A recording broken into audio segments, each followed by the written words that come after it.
your seat, man. Is that what it is? All right, we're now streaming live. We're at the new Media Expo Although it might make more sense to put our host in the middle. in Vegas. You think? No. Actually, it's being hosted by Steve Jobs. Where is he? I don't know. He'll be 5 minutes late. 5 minutes late? That's it. Just like with all his keynotes, right? Yeah. Okay, welcome to the Orange County Podcasters and iProng magazine booth here at New Media Expo in Las Vegas, Nevada.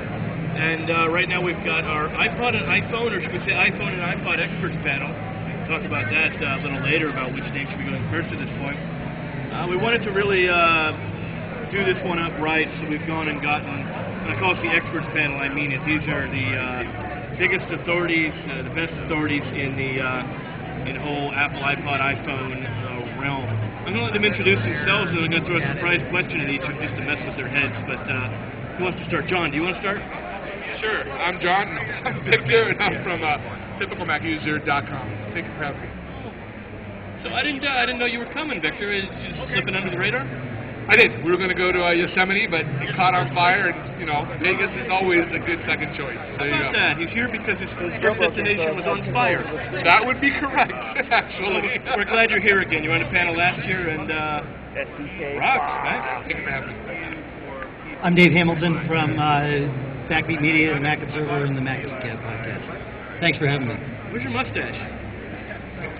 Dave, We were who? going to have you twirl your mustache. Would that be an African or a European mustache? I don't remember why, but we were hoping you would come and twirl your mustache. Yeah. When we were talking about the iPhone. What's this? Oh, that's right. I need to twirl my mustache. That's right. All right. Well, we'll do it virtually here. Yeah.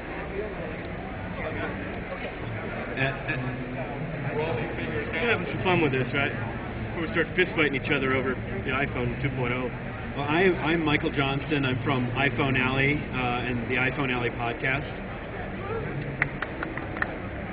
Now, Michael, this time last year you weren't podcasting, so what led you to join this crazy nonsense with us in the past year? Well, I've always thought that podcasting sounded like a lot of fun. I just never had anything, to talk about until, having my website. I figured it would be a good extension of that. Cool. I'm Adam Christensen, and I from a show called The Mac Cat. What time did you wake up this morning and where? I woke up in beautiful San Diego, California, where it was nice and pleasant about 4 a.m. and then arrived here, and I think it was 7:30 or so, and I believe it was 87 degrees. So woke up at 4 a.m. and got on a plane from California just for this panel. So how about that? You woke up at 4 a.m. and called it pleasant. I wasn't asleep at 4 a.m. Exactly. I think everybody was still up when I was just bored and just waking up. Am I on? Is your mic working? Is it not working? Is this thing on? Classic Las Vegas mic. You got to eat the mic. You got to. Really? Okay. Hi. Ken Ray from Mac OS Ken. Hi.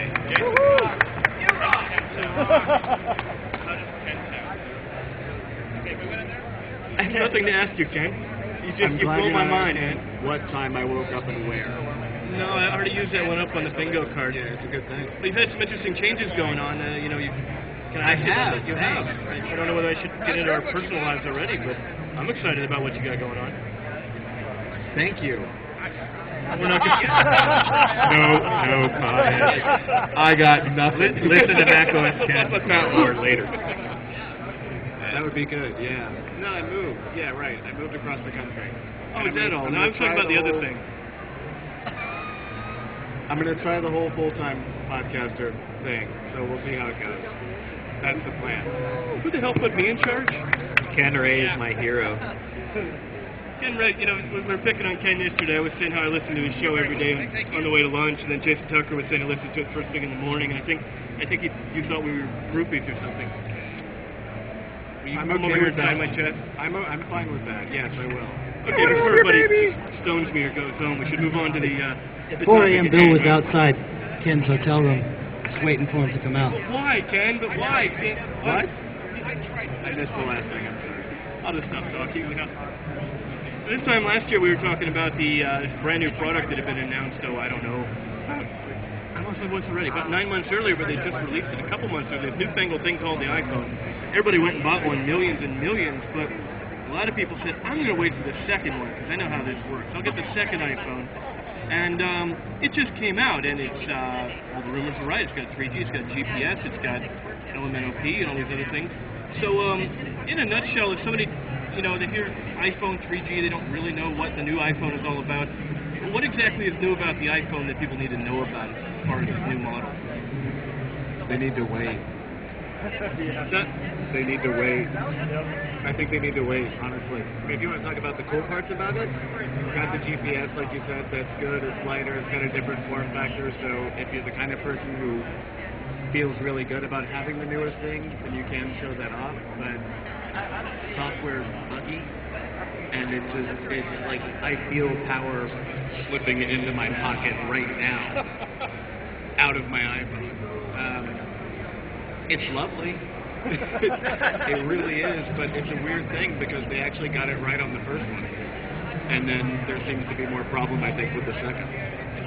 I don't think those problems are necessarily. There are some hardware issues with the new one, but I think we're talking more software issues with the new one, which of course extend. Those issues are backwards compatible with the first gen, which is great. You know, it's really nice to have both stuck together. That's right, suck in harmony. Yeah, well, I mean, you go. I mean, I didn't mean they should wait. If they don't have an iPhone, they should wait. I think a few months until the software issues get worked out.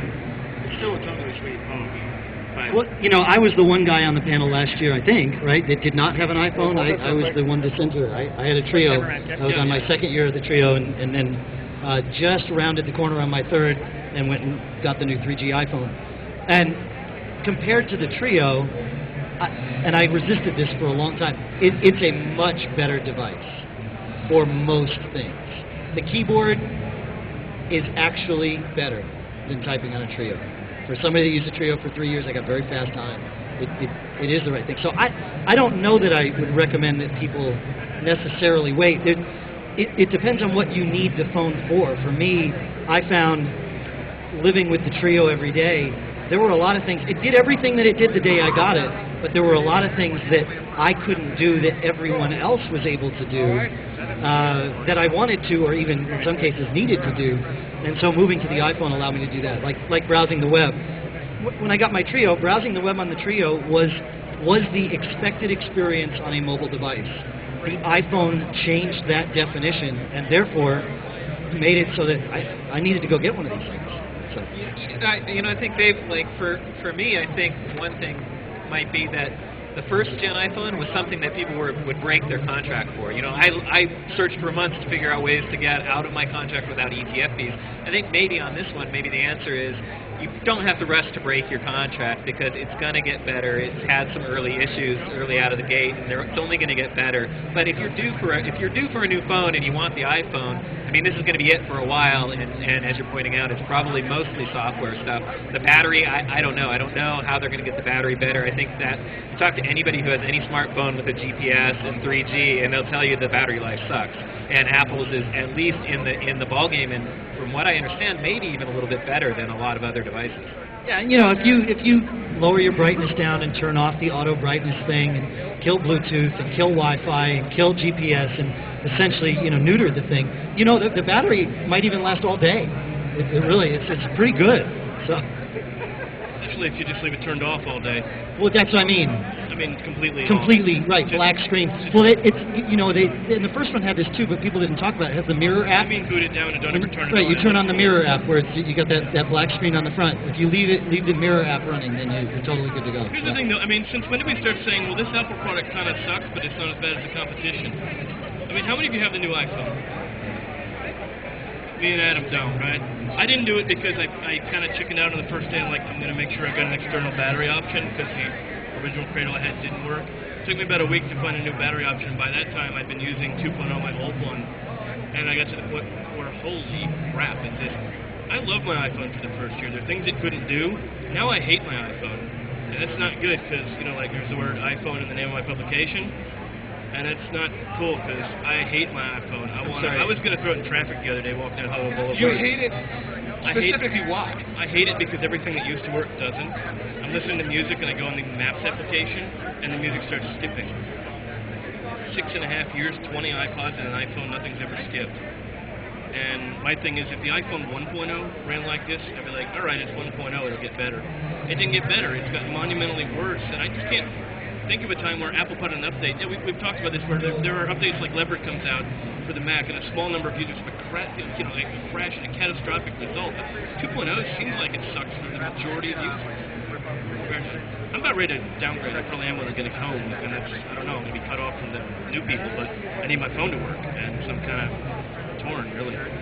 Well, you could downgrade and jailbreak it and kind of have the best of middle ground there. If I have to jailbreak my iPhone, I'm getting rid of it and getting something else. If I ever have to go to that point where I have to mutilate an Apple product to make it work, I'm done.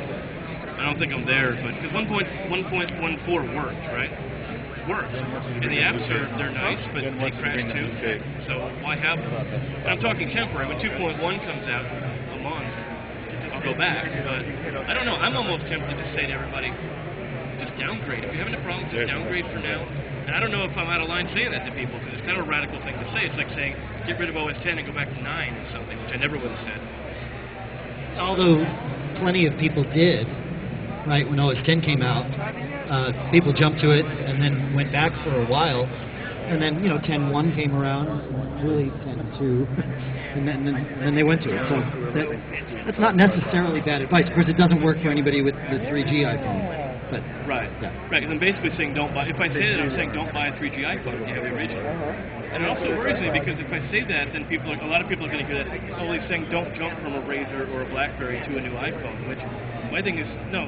If you don't already have an iPhone, buy one because you're going to go buy something else and get locked out of a contract for 2 years, and they'll never come back to the iPhone. So Bill, is this a problem of our microscope? It's so honed in. We're so focused in. I mean, 3 million people can't be wrong. This hasn't been a major news story. No, I don't think they can. Every time I see them out in the casinos using their iPhones. They're happy as pie. The young ladies are walking around making appointments. It's working for them. And what I'm saying is, our microscope is so focused in on the micro that I think that we're missing the big. Well, no. It's a great device. I mean, it seriously is.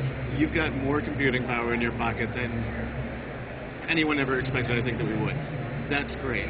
The problem is, as we come to rely on it more, we want it to be more... It's not... The phrase that Jobs uses is not, it just works usually. What he says is, it just works. Yesterday, I talked to my girlfriend at about 9 o'clock last night. She said, did you get that email? I said, what email? I went and checked my phone. It had been checking for email since 1:42 in the afternoon. That's where all of my battery power went, and I hadn't gotten any email from anybody. I had to restart it. I have to do that every other day. Is this nitpicking? Yes. I would still rather have this phone than any other phone, but here's the thing. If you're giving me a communications device that's supposed to be revolutionary, I need it to be a communications device all the time, not just when it doesn't get hung up on something. None of this is anything, I don't think, except like you were talking about with the power, none of this is anything that's not going to be fixed with the software upgrade or, some sort of revision or some sort of tweak. I would like it if that would go ahead and happen to get, the known issues fixed, because this has been an issue that I've had and talked about since, I don't think I talked about it on the show for the first couple of days, because I didn't want to be a naysayer, and I also wanted to find out if it was something that everybody else was having. But I've talked to people who have this now, and it's been close to a month, and I would like for my email to work all the time, like my email does everywhere else.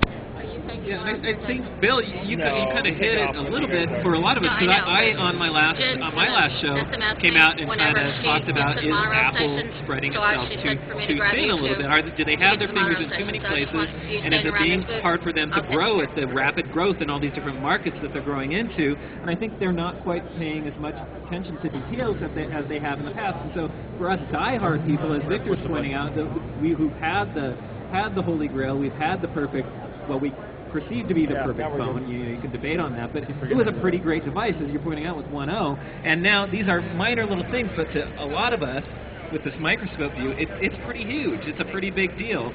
But that doesn't mean that we should come out and point these flaws out and say, you know what, this isn't the Apple that we know, and this isn't Apple at the top of its game. This is Apple struggling a little bit, and we all, just being fans, want to see them rise to that level that we know they can achieve, and not let these little things out.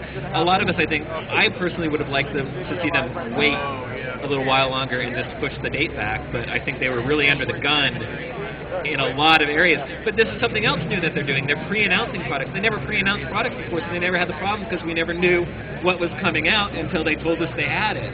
So it's a whole different game that we're being seen played, and I think there's a lot of factors that go into it. I think it's their rising market share. They're in new markets they haven't been in before. You have people that are Apple users now that have never used a Mac, don't have a Mac, they've never used OS X, but they consider themselves Apple users because they have an iPod or an iPhone or an Apple TV, or, I mean, you can get a million products from Apple now that don't require you to use, OS X on your desktop. Well, I think that, what Victor was pointing out is that, everyone has, all the people who have iPhones right now are really, really happy with them, especially the new iPhone users.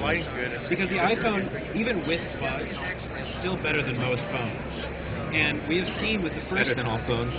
Better than all phones, yes.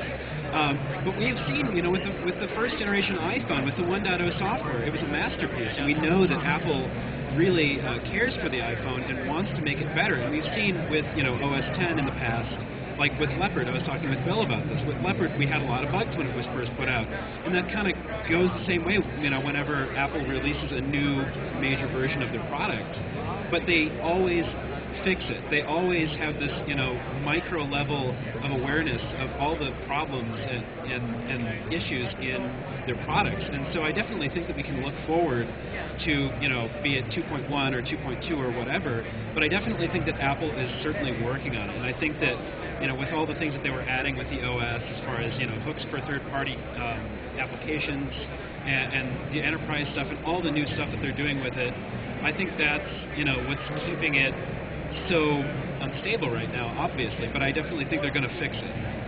Yeah, I mean, when Paul Thurrott from Windows Weekly comes out and says how great the App Store and the iPhone is, and that Microsoft kind of missed the boat. I don't know if you guys saw that article this week, but it was like something big is going on here. I mean, that's when you know. It's sort of an expectation. Well, I think that T-Mobile mentioned that they were looking at doing like an App Store model for all the phones on their network. So it's definitely making waves, and people are definitely noticing it. Do you think it's something of an expectations game, though? Because I'm on my 8th cell phone in 9 years. I've hated all of them except for this one. The reason I went through so many is I've been violent with a couple of them. I like to think I'm not a violent person, but my razor managed to buy it because I wanted it to. And I say this because I expected to at least sort of kind of hate the iPhone, just because I hate cell phones and I don't like people calling me. We have this thing called email, call if you really got to talk to me, right? I love the iPhone, and now I don't mind when people call. And I think my thing is that all of a sudden my expectations of cell phone went to here, up to here. And now with 2.0, just because it's buggy, now it's like here. If I'd never had the first iPhone, I would think 2.0 with crashing only once a day would be so great, So, and I think we go through this. You said 3 million people love their iPhone. I bet most of the people who love the new iPhone didn't have the first one. So that's, I think that's, they don't care if they had the first one or not. There's like two classes of iPhone users. Those of us who are like old fogies who are just, back in the good old days. As someone coming from the Trio, I got my Trio to the point where it crashed maybe 3 or 4 times a day. And then, no, because you could do that, right? You didn't live inside Apple's box as an application developer on the Trio. You could do anything you wanted. And that's really cool, because there's a lot of cool things my Trio could do. If I wanted to get an app that ran in the background, even though the Trio didn't support that, I could find them, and it was awesome. But, it came at a price, or a potential price. So, I finally got my Trio to the point where it crashed once a week. But it took some geeky learning to get there.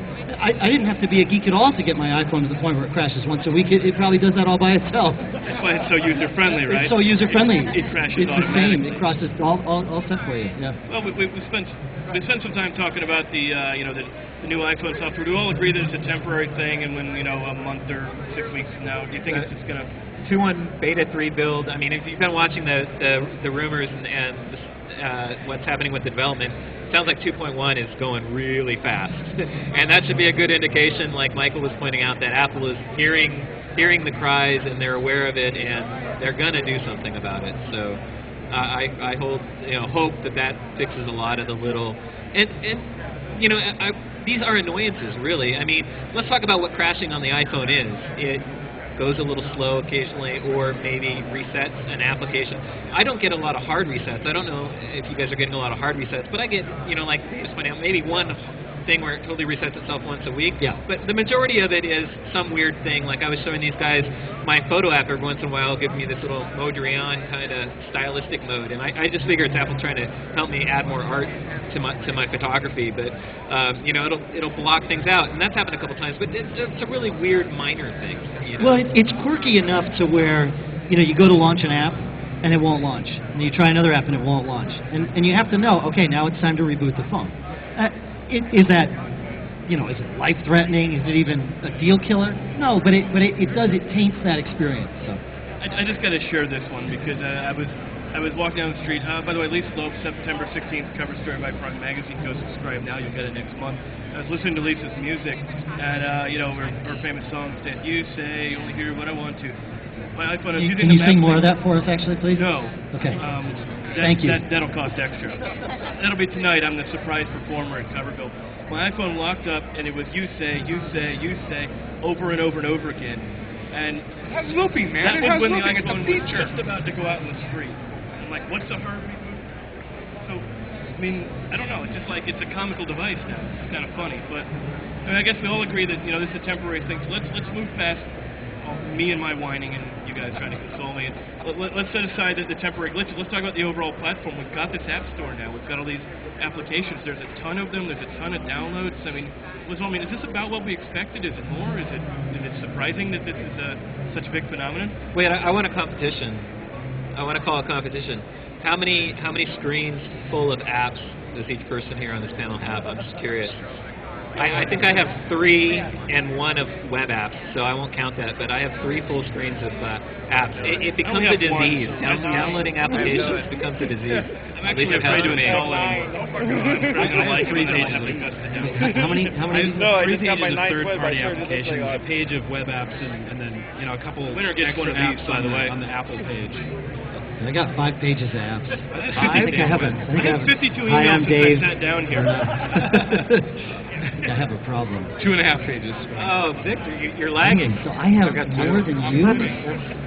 That's just Jason shocking Tucker, to me. bring your iPhone up here. But I mean that just I'm illustrates screaming, the man, point sorry. that the App Store I is got huge. 9. Yeah, It's it a is huge huge. deal. 9 pages. No, the apps. Oh, there it is. Thank you. 9 Good. pages. Okay, we've got a meeting later. The jackets and stuff. 9 pages, and he can't stop doing it because he's streaming video live. What did you do to your iPhone? It's like connected to your thigh. Battery. What New are implant you for my streaming? quick. Awesome. So, the App Store is huge. It's again, it's one of these things. It's Apple, so it's exactly what we've always seen from Apple, except for the dark time when Jobs wasn't there. But it is. It's this. As long as you're happy inside Apple's very, very well-defined box, it's awesome. And it is. And the 3 million happy iPhone users aren't geeks like me, so they probably don't even. Most people probably don't even get anywhere near the edges of the box, and Apple knows this, right? They know that to preserve the user experience, then you build the box. And the App Store is awesome for probably 98% of all iPhone users. And the other 2%, it's awesome for us 98% of the time. Right. Now, do you think that Apple's going to be expanding their scope of what the SDK can do? Because, for me, I know I talk a lot about Quick, because I think Quick is a really cool technology, and they just announced their new version for the iPhone 2.0 software that works on the iPhone 3G. But we're never going to see Quick on the App Store with the current version of the SDK because there's no direct access to the camera. Do you think that they're going to be expanding the scope of the SDK? I think the jailbreaking community, to call it something, is the reason that the App Store is what it is now. I think it would have happened anyway. It may not have happened as quickly. It certainly wouldn't have happened with this the breadth of apps that we have now. I mean, there's a lot of stuff out there, and there's some things out there that Apple probably would have said, yeah, you know, not so much.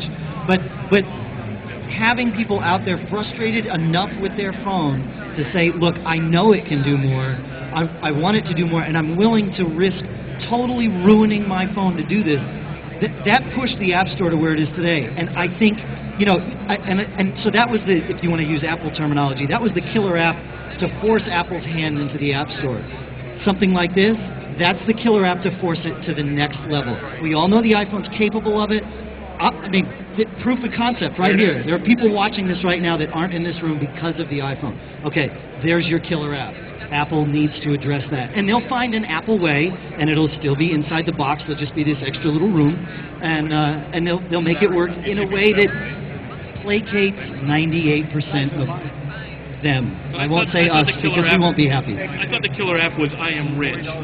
Oh, yeah, that's right. Who has I Am Rich on their phone? Yeah. It's on page 9. $1,000 app that literally does nothing, so you can show off that you're willing to burn $1,000. Apple pulled it. Are they right for doing that kind of thing? Is it smart, or are they just being finicky? I'm sorry, really? Yeah. What planet have you been traveling? on? What planet have I been on? I've been all across this planet. He's been traveling. He missed it. $8,000 came in. Apple kept it third. Some kid got $5,000 for coming up with a good joke, and then they yanked it from the store. They never had an explanation.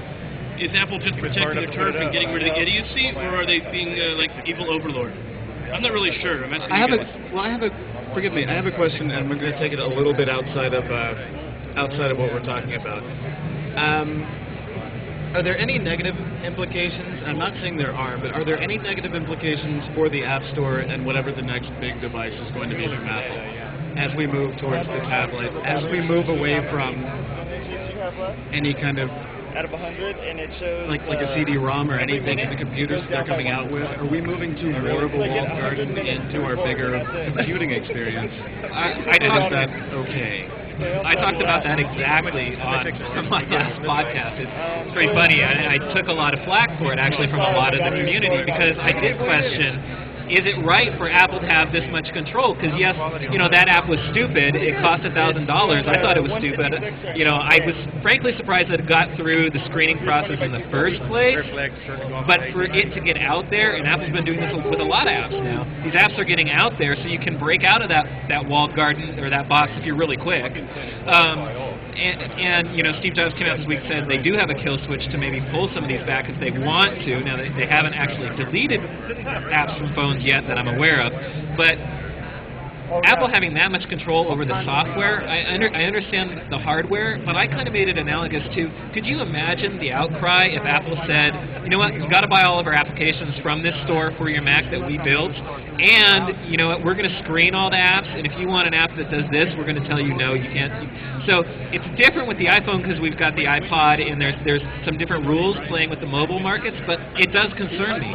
You know, I don't know if it's right or wrong. I'm glad the App Store exists. I think it's great for Apple. I think it's great for us as customers. I'm glad it's there, but I am starting to question, is this the ideal way? Is this the way we all are going to end up buying stuff in the future? All right, so we spent a long time complaining about how the phone's unstable and how, you know, we want it to be more stable, and, you know, heaven forbid, it's a phone. We need it to work as a phone. Now, we're complaining that we don't have all the freedom that we have, say, on the Trio that crashes all the time. So we want a cake-and-eat-it-too scenario. And that's my concern, is we're saying we want all these apps that do all these things. I believe there are many reasons that Apple has created their walled garden. The primary reason is to keep the device as stable as possible. But then I would argue something's very broken in the screening process, exactly, because these apps are getting out there. Things like the NetShare app, which violates Apple has the contract with AT&T. So how did that? I mean, that's a huge thing. That's not just some minor little thing like a weird app that costs too much money that doesn't do anything. This violates some. You know. So see, I don't think it violates their Prime directive. It does not cause stability issues, right? It causes some contractual, there's legal concerns, potentially, almost, maybe, certainly, who knows? But you know, if the prime concern is keep it stable, and that's why we built this walled garden. And hey, we've got this walled garden, so we can actually, you know, tighten the walls a little bit because we've got everybody to buy it. Okay, that's fine. But you know, we can't sit and complain about we want it stable you know, this is the thing we liked about our Macs, right? This is the thing. I supported Windows machines for years. What did I have at home? A Mac. Why? Because I didn't want to have to support it. I wanted it to simply work. And the Mac is not a walled garden to a point, but it kind of is. Okay, yeah, no, I'm not talking about the Mac, though. I'm talking about whatever is next. Next. Okay. And not to...